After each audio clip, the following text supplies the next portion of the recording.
Il y a un deuxième plan qui est venu, mais qu'on n'a jamais vu, un accord qui a été signé entre le président Kabila et le président Kagame. Pour outrepasser tous les volets. Ce n'est pas sérieux ce que vous dites, monsieur Kamere.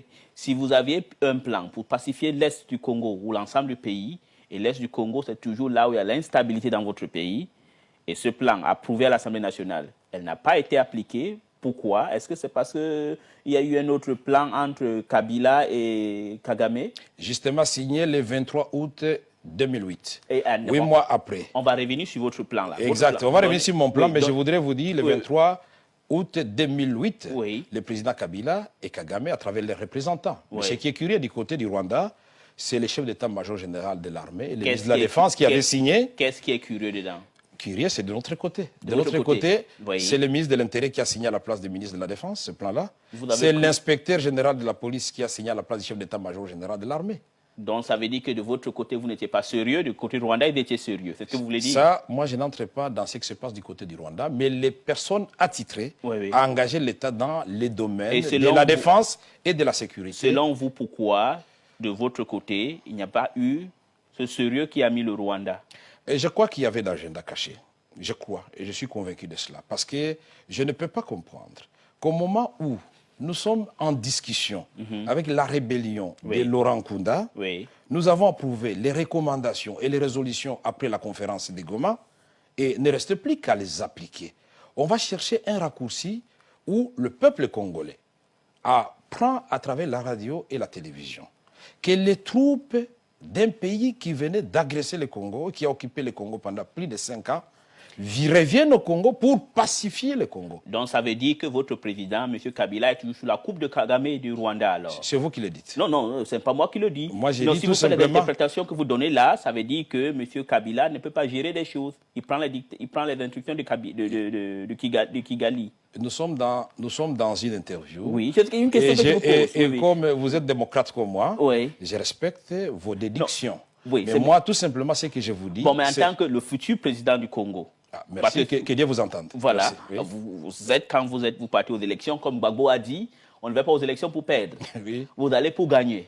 Oui, exact. Alors, si vous gagnez maintenant les élections, qui va se tenir en novembre, alliez-vous revoir les termes de négociation qu'il y a eu entre la République démocratique du Congo et son voisin, le Rwanda?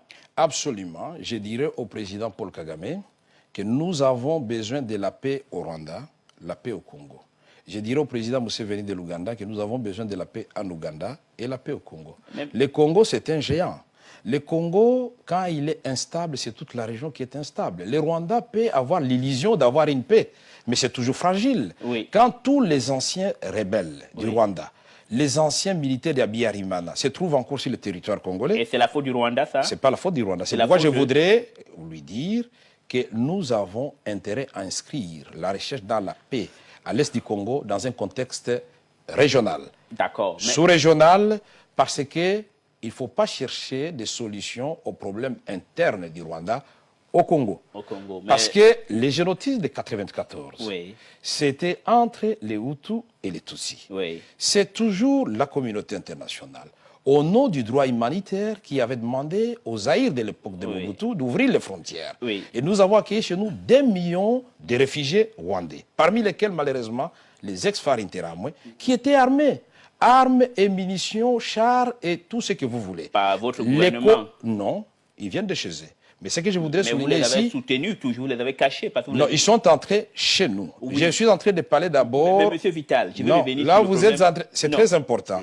Je suis en train de montrer la responsabilité de départ et la défaillance de la machine internationale dès le départ. Puisque au moment où ils sont entrés chez nous, quand ils entraient chez nous, au nom de l'opération turquoise, si on les avait désarmés... Un peu comme en Côte d'Ivoire. Un peu comme en Côte d'Ivoire, je ne connais pas très bien la question de la Côte d'Ivoire, mais maintenant ici je parle de la RDC. D'accord. Je voudrais dire, si à ce moment-là, vous évitez ça. Si à ce moment-là, on avait désarmé les militaires de Abiyarimana, il n'y aurait pas eu de problème après. Si à ce moment-là, donc il y a déjà la responsabilité dès le départ. Mais malgré ça, à l'époque de Mobutu, il y a de mauvaises choses. Il y avait eu tripartite, et c'est Kengo, l'actuel président du Sénat, qui était Premier ministre. Il y a eu des résolutions pour dire ces gens, on les éloigne à 150 km de leurs frontières en attendant d'organiser leur retour et que les HCR les encadrent. C'est la communauté internationale qui a dit qu'il n'y avait pas de moyens. La communauté internationale a organisé le désordre dans votre pays. J'ai dit que la machine onusienne, à ce moment-là, a prouvé sa défaillance. Donc l'ONU n'est pas une organisation honnête, alors. Donc ça crée des problèmes. Non, je vous pose, si vous dites ça que... Ça, c'est une déduction dangereuse. Vous pouvez être honnête et avoir des défaillances. Non, je peux être honnête. Non, je vous pose la question sur l'ONU. Oui. Est-ce que vous êtes content de ce que l'ONU fait chez vous? Oui ou non? J'ai dit oui et non à la fois.